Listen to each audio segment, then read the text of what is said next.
slide Yes, that I've shared with you. Yes, I can see the screen. So, okay. Thank you, Dr. Gabriel. Before I let Dr. Gabriel continue with the session or start the session, I would like to welcome all of you colleagues for joining the session for today, and also to Dr. Gabriel for preparing this workshop. I will be sharing the feedback evaluation link on the chat later. Please do fill in that in. It just take about less than 3 minutes. That help us in planning workshops and also to give feedback to our facilitators as well as to for reporting purposes. Colleagues, I'll just want to start with some few housekeeping rule. Please make sure that your mic is muted because I will enable all your mic. However, you are more than welcome to raise a hand if you do have a question, or just unmute yourself, or just type in the chat box if you do have a question. If you do raise a hand, and then I will notify Dr. Gabriel that someone has raised a hand, and then he will then stop and allow you to raise your question. Colleagues, allow me to introduce our facilitator for today, Dr. Gabriel. Dr. Gabriel Mhonyera is a postdoctoral research fellow at the School of Public Management, Governance and Public Policy at the University of Johannesburg. Through the application of quantitative and qualitative methods, his research interest focuses on trade policy, export promotion, foreign direct investment, globalization, and regional integration in Africa. Since 2022, Dr. Gabriel has also been working as an on-site academic research writing consultant at the postgraduate school at the University of Johannesburg, where he engages with consultees. Colleagues, without any further ado, I would like to hand over to Dr. Gabriel. Dr. Gabriel, you can proceed with the session. Thank you. All right, Ngozi, thank you. I would like first to just maybe by show of hand virtually for the attendees to just signal that they can hear me, and also that they can see the screen that I've shared with you. All right, thank you. I see quite a number of hands, so which means that I think I'm audible and you can see the screen that I've shared with you. So at any time, if you feel that you have lost me, because of it's one of the challenges of presenting virtually. Sometimes the technology can just push us aside, in terms of internet connection and so on. It just bring it to my attention that we are not together anymore. So you can talk to Nkosi, or just send, put a message on the chat so that they can alert me. That is, I'm not saying that is what is going to happen, but I'm just saying in case that happens, then at least there must be a remedy so that I don't continue talking alone. Last time I presented, I think for almost half of the presentation, whilst I was just presenting alone. So I didn't know that, I've lost connection like for quite, a lengthy time. So I thank you for being here and for taking your time to listen to me. I'll be presenting to you, sort of a session that I themed evaluating research proposals. So I think this, just maybe to give a bit of background, this was a request from your faculty that we can, engage and talk about how a research proposal, can be evaluated. Since I understand some of you might be upcoming, the part of the upcoming staff within the further department. So what I'll be doing is that Okay, so the title, I've titled this Developing Critical Evaluation Skills for Research Proposal. And as Ngozi has said, I'm Dr. Gabriel Monyera, who will be facilitating this, this session. So the presentation, I will begin by just give a little bit of insights into comprehending what a research proposal is. I think by now we all know what a research proposal is. Most of you, in fact, all of us, we have been students before, and we wrote these research proposals. We are still writing them even until this point. But it's a privilege that we have also crossed over to the other side, where now you are the ones who are in a position to evaluate research proposals that are brought before you by students. So it's just a recap of just for us to just have a comprehension and understanding of what a research proposal is. So I will also look at the importance of critical evaluation of research proposals. Then also give a bit of proposal review criteria and structure. Provide some tips for critical evaluation and provide some tips for critical evaluation skills. Okay, so the main focus will be on the proposal review criteria and structure, steps guiding the review process, and tips for critical evaluation skills. Okay, then after that, I'll just give a bit of some conclusions and some recommendations, just for as we move forth in our journey as the supervisors, also as reviewers of these proposals that are written and brought before you by students.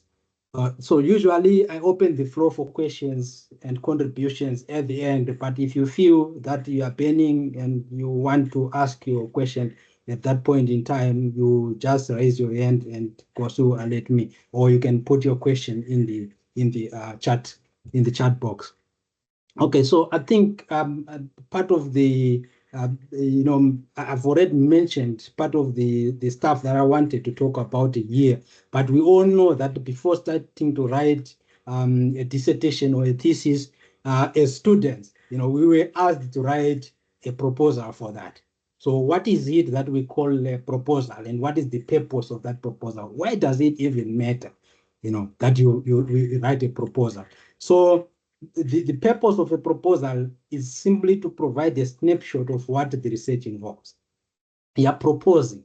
When you propose, it doesn't mean that everything will go well. Even in our life, just as people, we also propose, isn't it? For those who are married, I think you went through the proposal process. So it doesn't mean that when you propose, then automatically that proposal is accepted or should be accepted.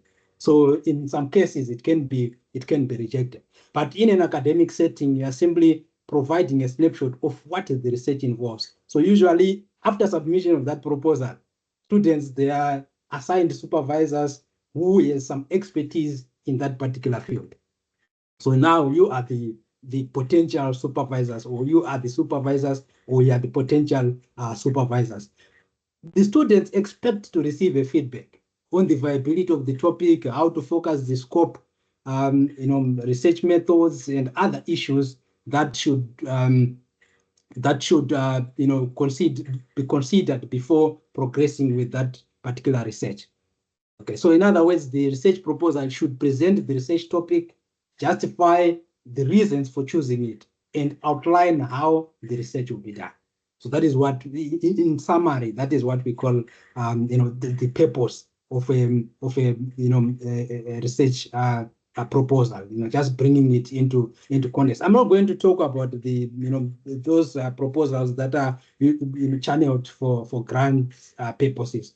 But here I'm restricting this conversation to a proposal for academic purposes, usually the one that is written by students, and you as the supervisor or potential supervisors, you have to assess it. Or as staff within the department or faculty, maybe some of you are part of a committee that evaluate those proposals. So that is what we are going to be talking about. But why does critical evaluation of research proposals even matter?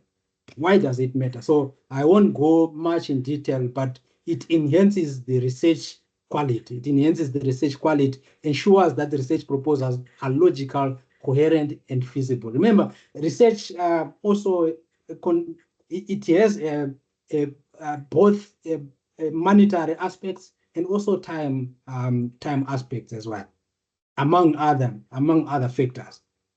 You see, so it's important for the feasibility of that particular research to be assessed. Also, potential flaws or gaps in the methodology and design are identified early, encourages thorough literature review to situate research in existing knowledge, promotes high academic standards and ethical consideration. A very important aspect.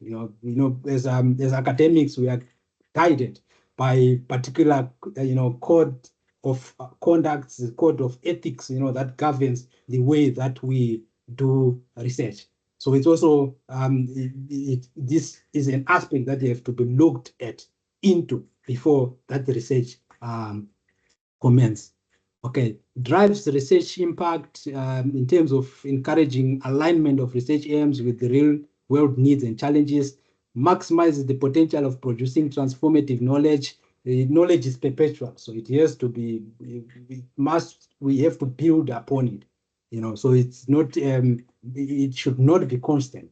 So it should continue to evolve. So it's important that whatever that is being researched, it adds value to the literature that is already existing.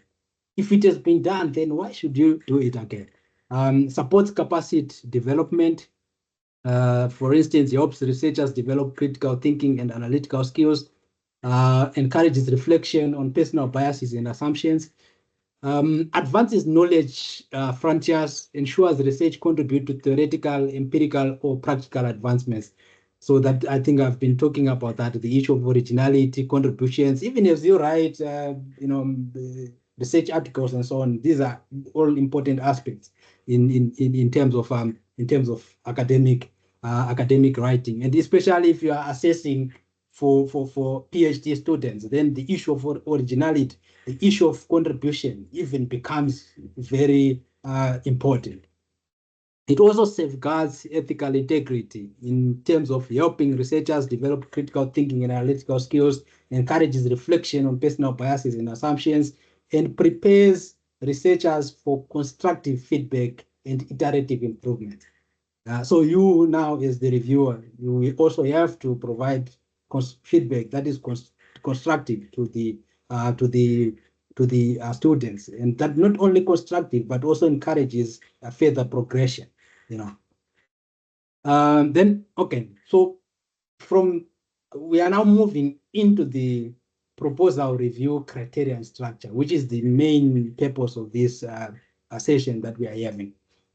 Okay, so I've just tried to put together, sort of a criteria or sort of a framework that you can use to assess or to evaluate research proposals within your department. So myself, my background, I'm from economic and management sciences, but I do consult across all the faculties of the university. So whenever I make a sort of a presentation to facilitate a workshop session and so on, I try to to come up with, if there are any tips or any guidelines that I'm offering, I try to make them sort of generic so that they are applicable over all the faculties of the university or different departments of the university. So you might see that as we go on, there might be some aspects that you as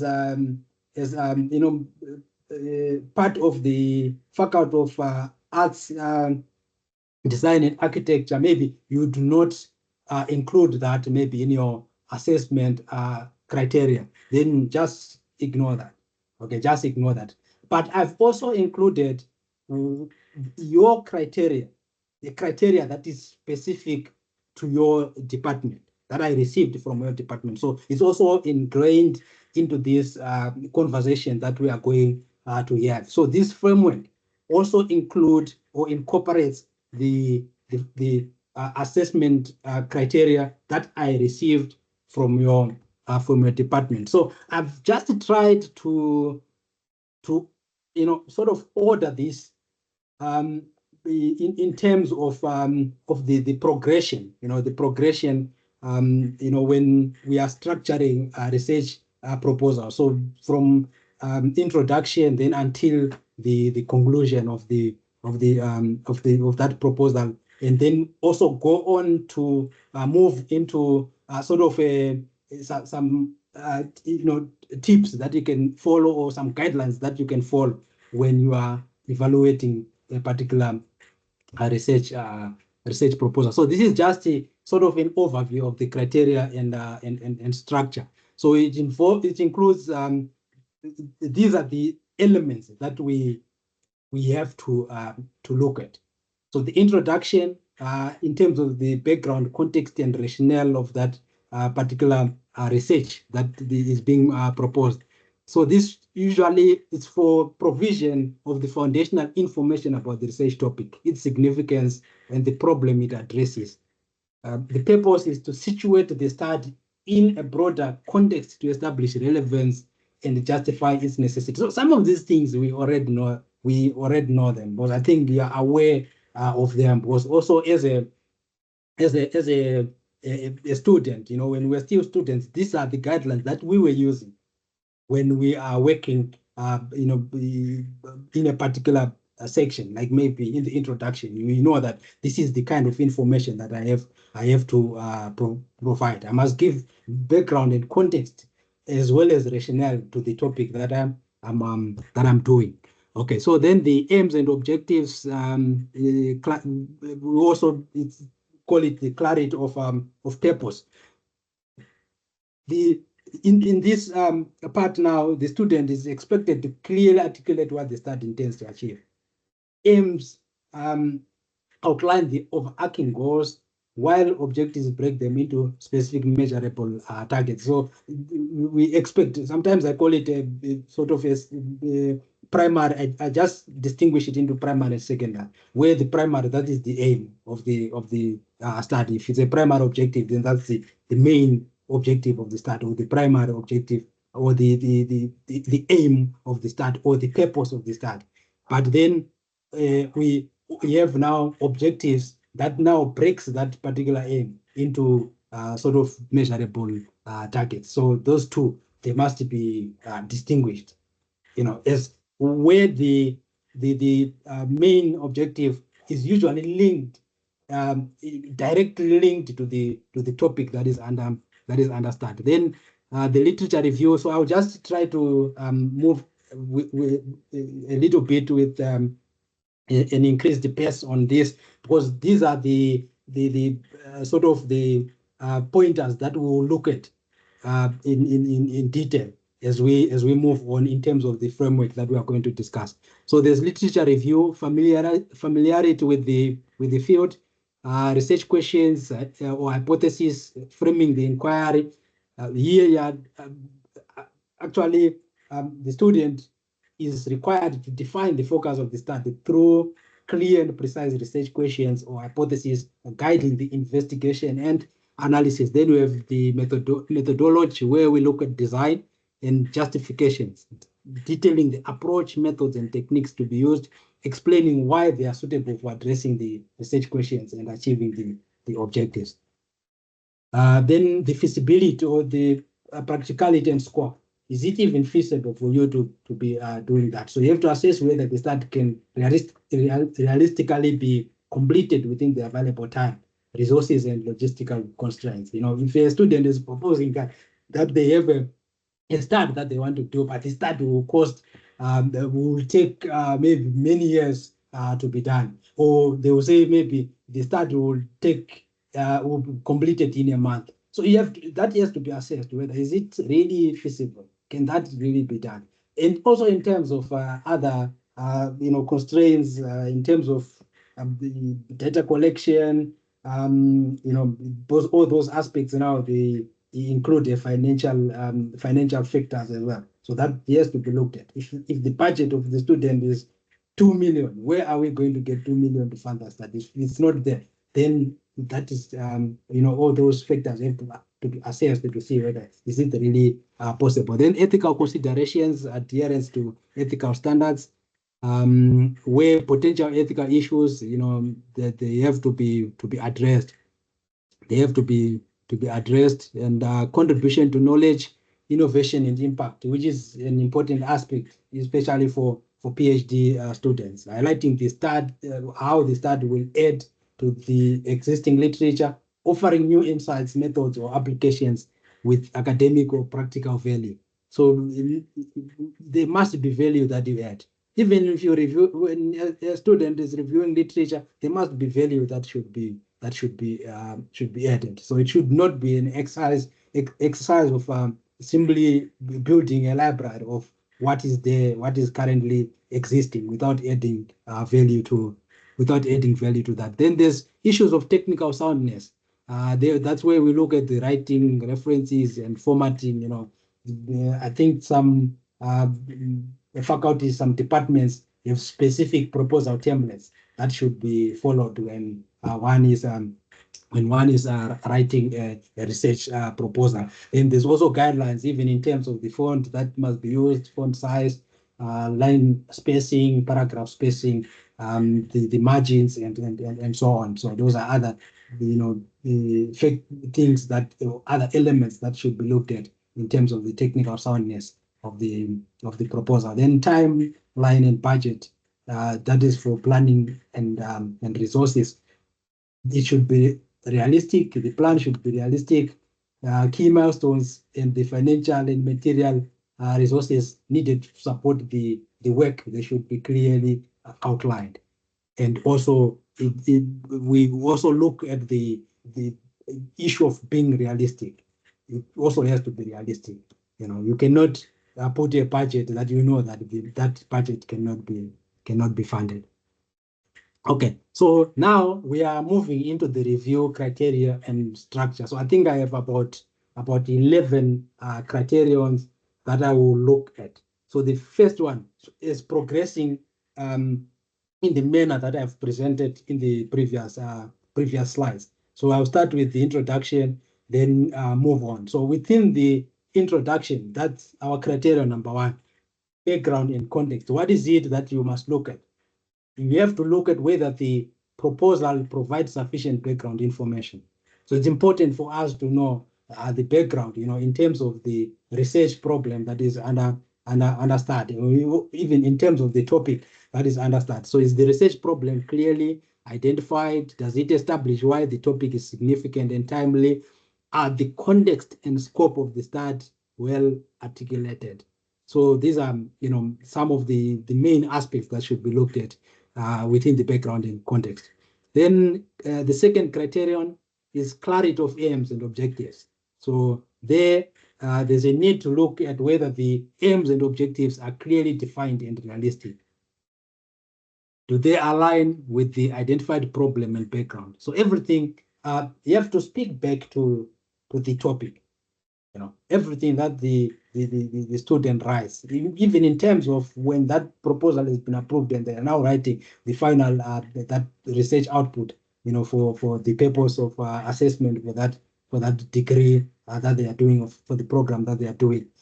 Everything has to speak back to it has to be linked to the topic under study. Okay, so we also have to look at whether the objectives align with the identified problem and background. Are they achievable within the proposed scope as well? So in terms of time, in terms of other monetary factors, the budgetary constraints and so on. Then criterion number 3 is the literature review. So within the literature review, it's important to look at whether the proposal demonstrates familiarity with existing research. So the student has to show that they are familiar with existing research within that particular field. Of course, contemporary, but as well as in terms of some other issues, especially relating to theories and so on. One would need maybe to demonstrate a sort of a historical progression of that particular theory. and so on. So also we assess whether the literature review is thorough and relevant to the research topic, which is a very important aspect of relevance. Because there's no, the literature review is not uniform. If we give two students to write a literature review on a similar topic, the literature review that they will come up with is it will usually diverge. It's not going to be the same, but we can check the relevance of that to the topic. That can be assessed. Even if they write, their writing is different, even maybe the themes that they are writing on are different, but we can check the relevance of those themes to the research topic that is under study. Okay, does the literature identify gaps the research aims to address? So that is the important aspect of literature review. Literature review is there for you to demonstrate familiarity with existing research and also for identification of gaps in literature. So we want to know if there are any divergences that are there, if there are any particular orientations that are there, what is it that has been done, what is it that has not been done, and what is it that you are doing to address that. Remember, research, we don't research just because we want to research, but there's a problem that exists within the society that we want to resolve, and we want to provide solutions to that problem. But we cannot address problems that have already been addressed. So that is where the literature review exercise comes into motion, where students are expected to thoroughly interact with existing literature so that they know the state of the literature within of existing publications within that field, and also for them to identify gaps that are existing and fill those gaps. Okay, so criterion for the research questions or hypotheses. Are the research questions or hypotheses explicitly stated? So they have to be explicitly stated. Sometimes this can be developed also through literature, especially for hypotheses. They need to be backed by literature so that you can develop them. Then at the end, you pose the hypothesis. So you check whether are the research questions there or are the hypotheses explicitly stated. Do they align with the study's background, aims, and objectives? Like I said, everything links back to the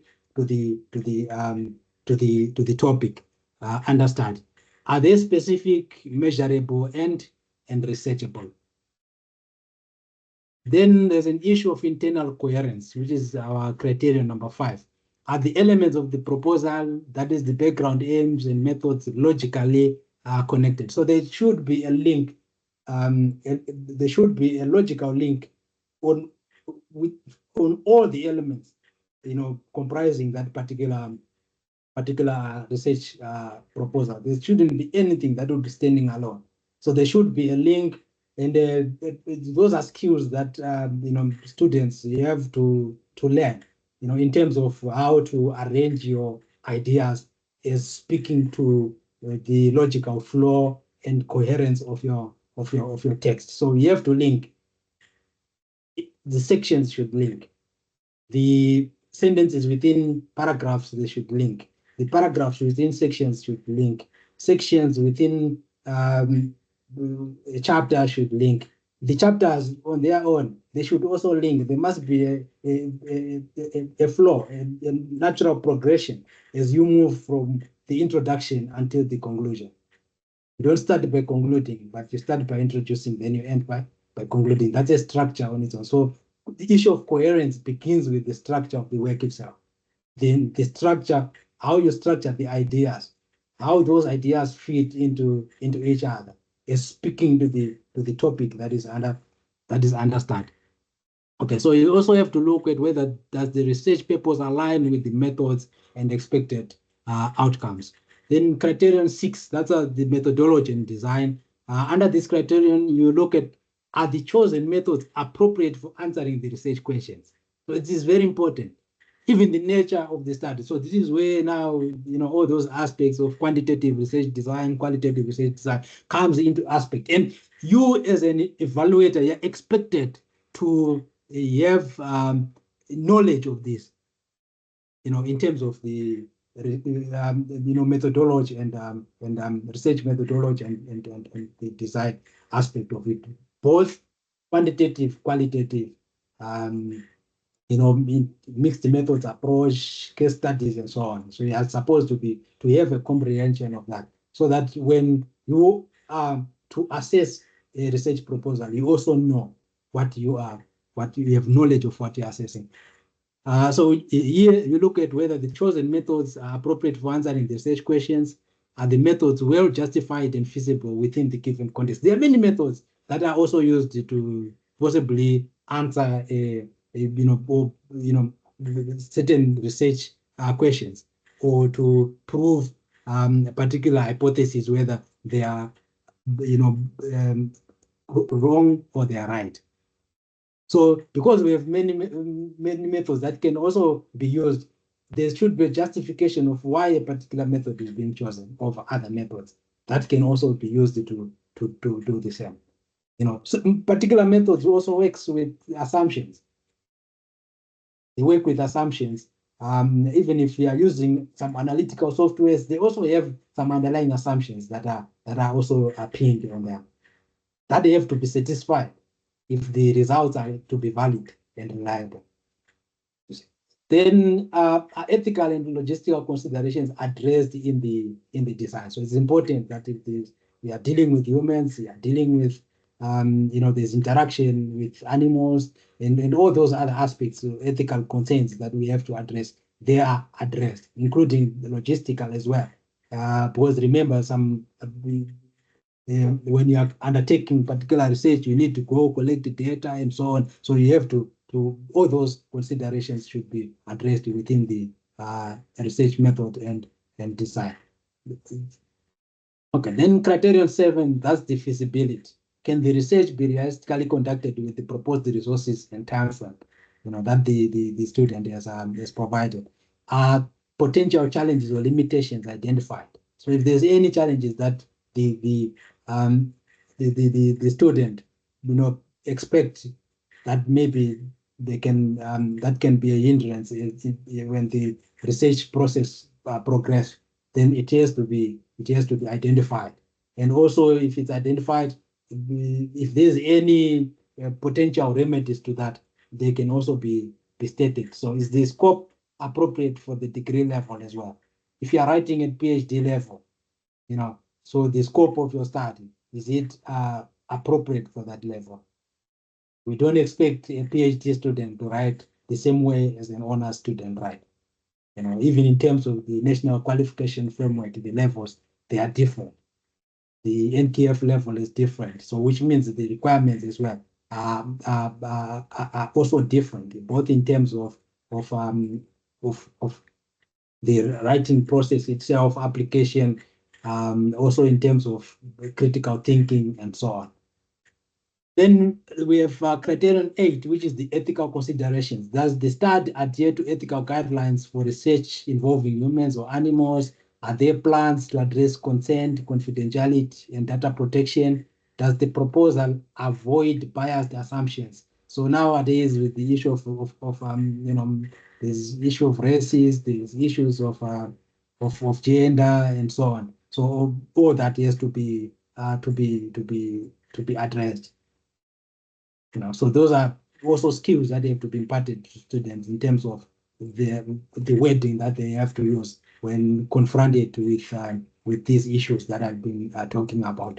There's in certain studies where even to say third world countries, for example, when you're writing for academic purposes, then it's regarded as offending. You see, so the choice of words also is important in terms of ethical aspects. Then criterion 9, the contribution to knowledge and innovation, important for the PhD candidates. Does the proposal articulate how it contributes to theory, practice, or society? Are interdisciplinary or novel approaches evident? Is the potential impact clearly stated and realistic? So that you as the person who is evaluating the proposal, you have to look at this. It's you who have to judge whether is the contribution,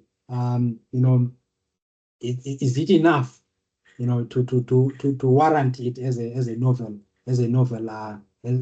contribution. Criterion 10, technical soundness. So here now we are looking at the whether the prescribed proposal structure and formatting adhered to, that is, if your department or your faculty has a proposed structure that should be followed. You look at all those other formatting that I've been talking about in terms of the font spacing, and line spacing, paragraph spacing, margins. Are references and citations accurate and consistent with the standard style?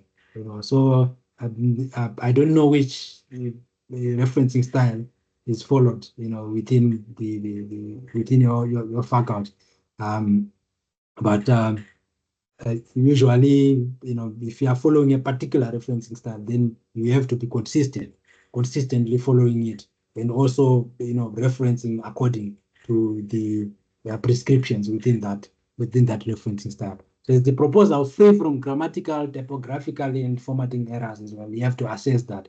And all these issues, they issues that also affect the flow and coherence of the text. Because if your grammar is wrong, then the message is already distorted. If your spellings are wrong, the message is distorted as well. Formatting errors as well.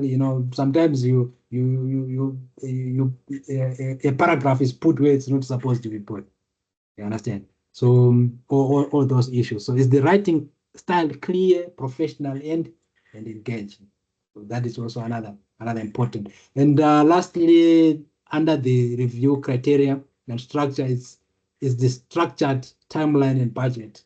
That's criterion 11. If it's required, or some departments, they don't require it within their proposal, but some they do require it. So there you have to look at whether does the proposal include a clear and realistic timeline with milestones. So usually it's presented in form of a table, or some they can present it in terms bullet points, but they have to clearly show realistic timelines and milestones that should be reached within those timelines. It must be feasible as well. It must be realistic. You don't have to say the student do not have to say that the study will be completed in 1 month, but yet we know that you cannot complete that study in 1 month. So if required, is there a well-justified and a reasonable budget? So that is, some they required, some they don't. Okay, then we are now moving on to developing critical evaluation skills. So some of the things that I've already mentioned previously, but I've just put sort of a recap and sort of an outline of how, what is it that you do yourself as an evaluator? What is it that you do? Where do you start and where do you end with your evaluation of that, in evaluating that particular proposal? So first, you begin with a preliminary review. So when you do a preliminary review, you are simply, there are two aspects that are important here. Read for an overview and check for relevance. That is the first step. So when you read for an overview, you are simply skimming through the proposal to understand the research topic, objectives, and the significance. So you're not reading it in its entirety, but you're just choosing particular sections that can give you an idea of what the research topic is and whether are the objectives speaking to the topic, and also the significance of that topic, of that research. You should also take note of the proposal structure and formatting compliance. For example, some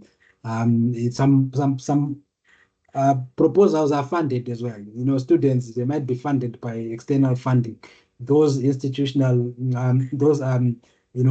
sort of external funding bodies, they might have specific guidelines. Even the institution itself, it might have some guidelines in terms of what should be done when the student is undertaking that research funded by a particular, whether it is internal or external funding.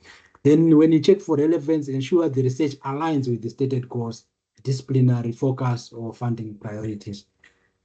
Then there's an aspect of content analysis. There you look at the title and abstract, you look at the introduction and research problem, literature review. So these are the same aspects that I've been talking about.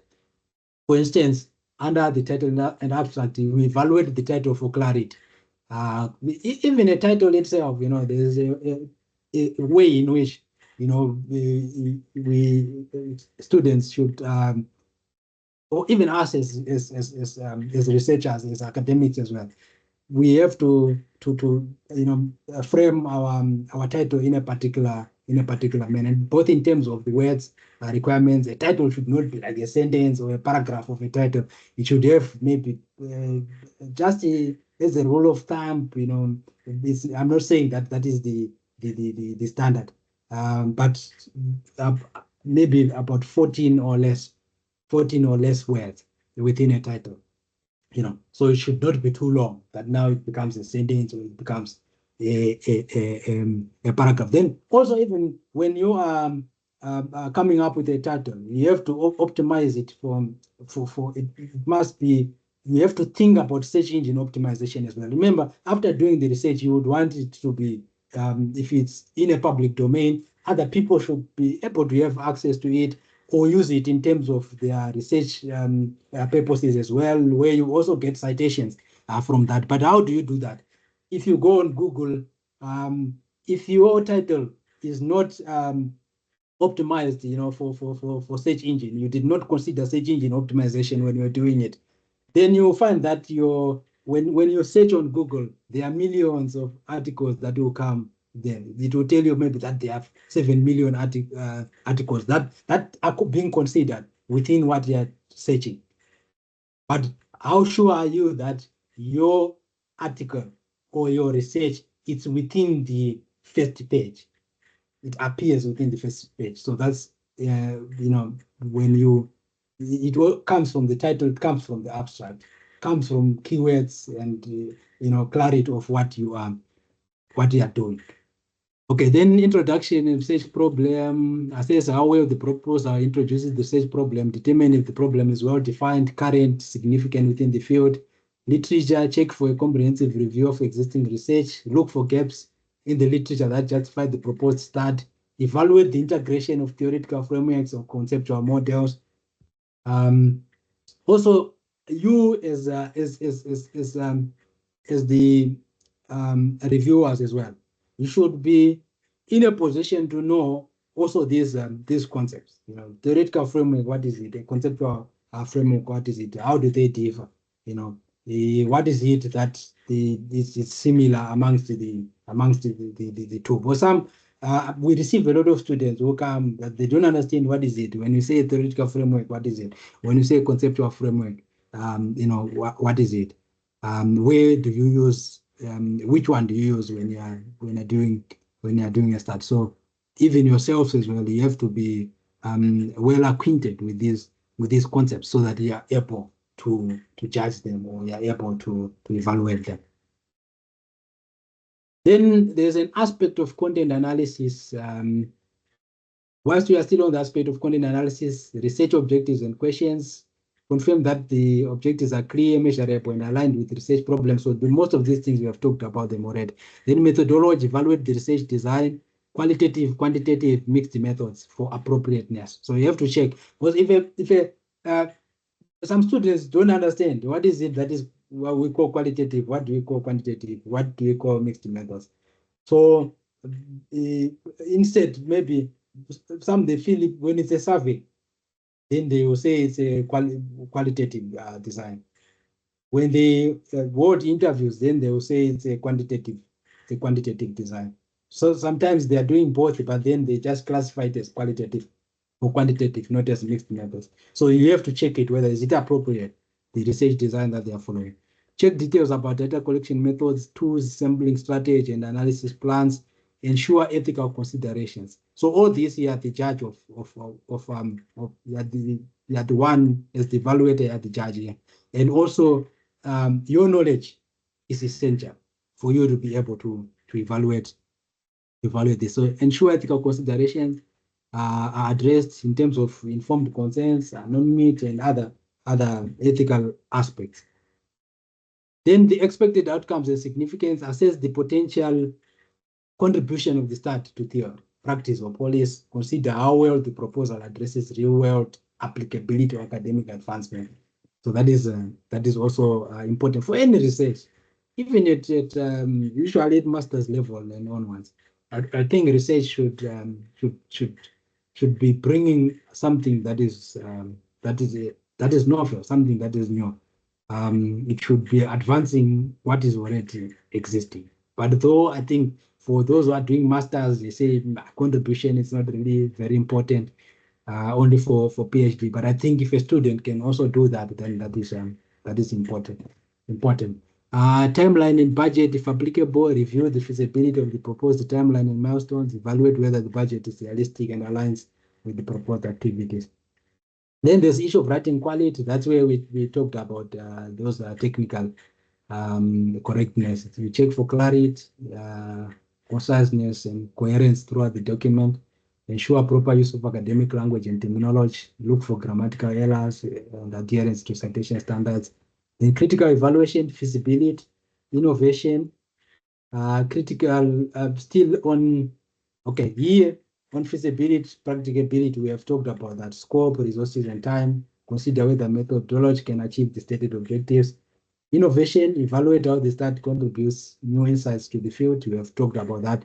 Ensure alignment between objectives, methodology, and expected outcomes. Limitations, check if the researcher acknowledges potential challenges and provides mitigation strategies. Then you, as the reviewer, you have to provide constructive feedback. You have checked and assessed all this. So sometimes you are provided with a rubric where you check these items and then score them against a particular rubric in terms of whether they are there or they are not there, or they are partially provided. But you have to provide constructive feedback, highlighting strengths such as originality or clarity, identifying weaknesses and suggest specific improvements. So usually feedback should start by highlighting the strength, that particular, it's a student or a researcher, yes. First, you acknowledge that, then you move on into weaknesses. But it's important to suggest specific, improvement that should be done. Maintain a constructive tone to encourage development. So I think, when we are writing for publications, sometimes when our papers are reviewed, you can see that the comments are like now personal, where maybe someone will be saying, you don't know how to write, or this looks like it's an honors work. Yeah, this is the paper has a postgraduate feel. This is fact dumping. So all those aspects, there are aspects that are sort of diminishing in terms of progression, in terms of development. You have to encourage that. You have to encourage that a person should be able to develop from that point to a higher plan. Then you must provide the final decision. You have to decide whether the proposal meets the standards for approval, revision, or rejection. Clearly communicate your decision with reasons and actionable feedback if the revision is required. It's very easy to criticize in most cases. That is what I've just, came to realize, during also the course of my studies until where I am now. It's easy to criticize the work of another person, but it's difficult if you are asked to offer solutions to that. It's even more difficult if you are asked to do it. You understand? So feedback should also, it should be specific, it should be actionable, it should be something that can be done, especially if there are areas of contention where you are trying to change the course of direction of what the student is doing or trying to do. Then should be clear. You should also offer guidelines on how maybe the student can navigate. Then when you are structuring your feedback, you start with overall evaluation of the feedback, where you summarize your overall impression of the proposal. You mention key strengths and weaknesses briefly. So starting with key strengths, not with weaknesses. Then you clearly state the decision. You use clear, unambiguous language. So I've just put some examples here. This proposal is approved without revision. This proposal requires revision before approval. This proposal is not approved. So the decision has to be clear. The student must know if it's being approved. Then, if it's not, then what is it that is supposed to be done? You have to justify that decision as well. Provide specific reasons for your decision tied to the proposal components. So you have to be specific to those proposal components. If approved, for example, you have to highlight what makes the proposal strong. If requiring revision, identifying specific sections that need to be improved and why. And also, if there are suggestions that you can also give in terms of navigating the student towards reaching that particular the revision requirement, you can provide that. If rejected, explain the critical shortcomings and why they cannot be addressed within the current proposal. Because when a student writes a proposal, we want to see whether it works, but also we also want to make it work as well. So that's where you come in as an expert to try to make it work, to see if it can work. But if it cannot be resurrected, then you just have to reject it. But you have to provide reasons for doing that. You offer actionable feedback. I've spoken about this before. Give practical and constructive suggestions for improvement. For example, consider narrowing the scope of your research questions to better align with the stated objectives. Provide more detail about this. Incorporate recent literature on this to strengthen your review and situate your research. That kind of feedback. You don't have to give feedback to your student that after receiving this feedback, then the student doesn't know what they should do. Tone and professionalism. Maintain a professional and respectful tone, regardless of the decision that you have made. It's important, we respect each other as colleagues, as students. Also, the relationship between student and supervisor, it must be a professional relationship that is also guided and navigated by respect. Emphasize the potential for growth and improvement, especially when requesting revisions or rejecting a proposal. It's so painful to receive a rejection, but then there's no reason for that rejection. So it's just rejected, but they don't tell you why are they rejecting it. Some of us who went through that experience, and it's confusing. There must be a reason why you are requesting revisions. There must also be a reason why you are rejecting a proposal. You have to that is for perpetual growth and improvement on the side of the person who would have written that proposal. Avoid overly negative or vague language. So you have to be constructive and solution oriented. Okay, so language is important as well. There's an issue of strategy. So in terms of strategy, you can use structured rubrics to assess proposals step by step. So I think maybe within your department, there must be a rubric that is used to assess that. If it's not there, then it has to be developed, because it's important that the manner in which the proposals are assessed is standardized. So there shouldn't be any bias, or any room for much of personal judgment. For it to be more subjective, it has to be objective. So if it's not within the department, those rubrics are not there, then they have to be developed. So also engage in peer review activities and group discussion. So it's important as peers. We can also help each other reviewing those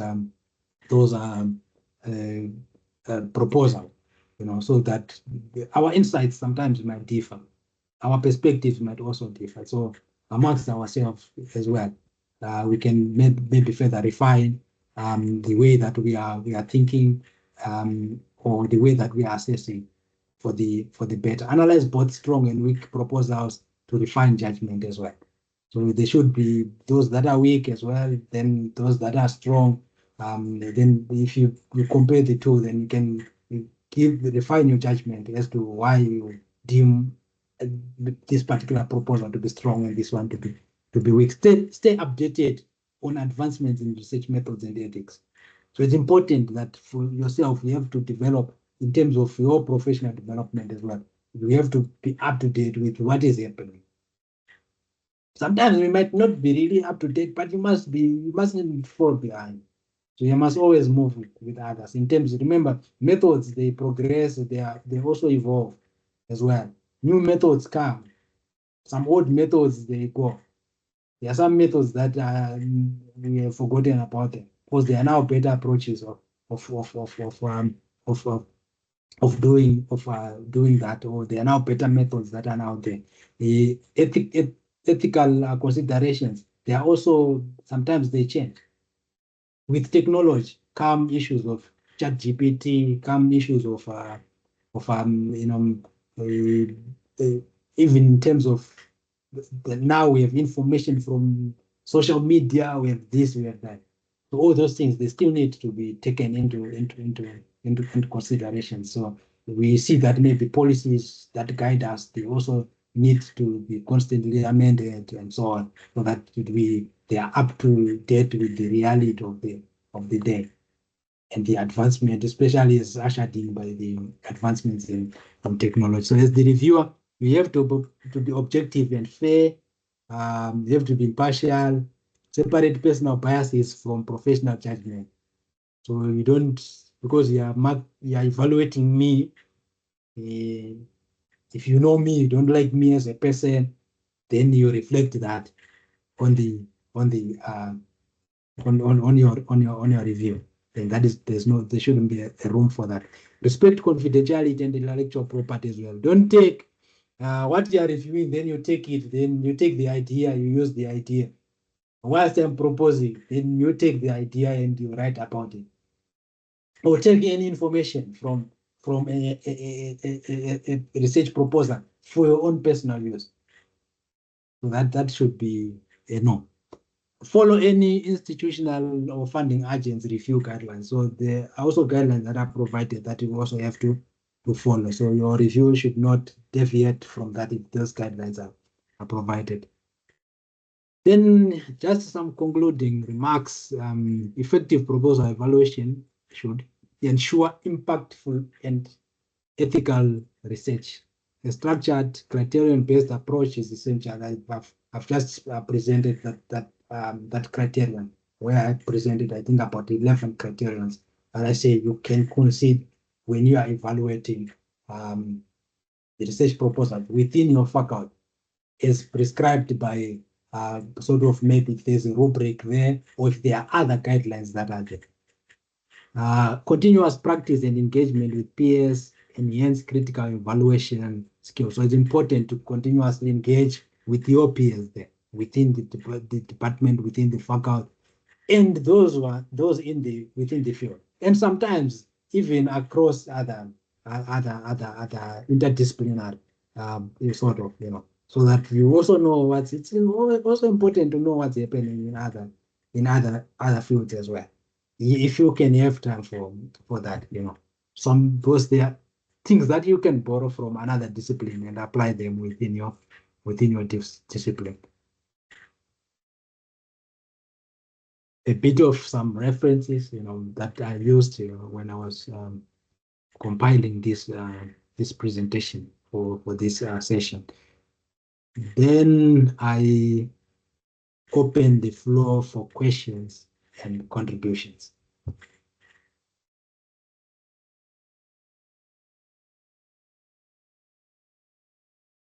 Well, thank you so much, Dr. Gabriel, for such an informative session.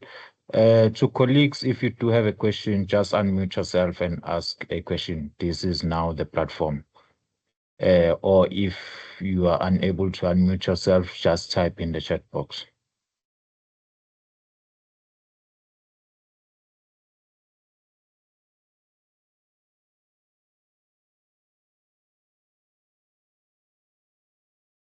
Yeah, because I think maybe I touched all the aspects that should have been covered. I say the silence. I deem that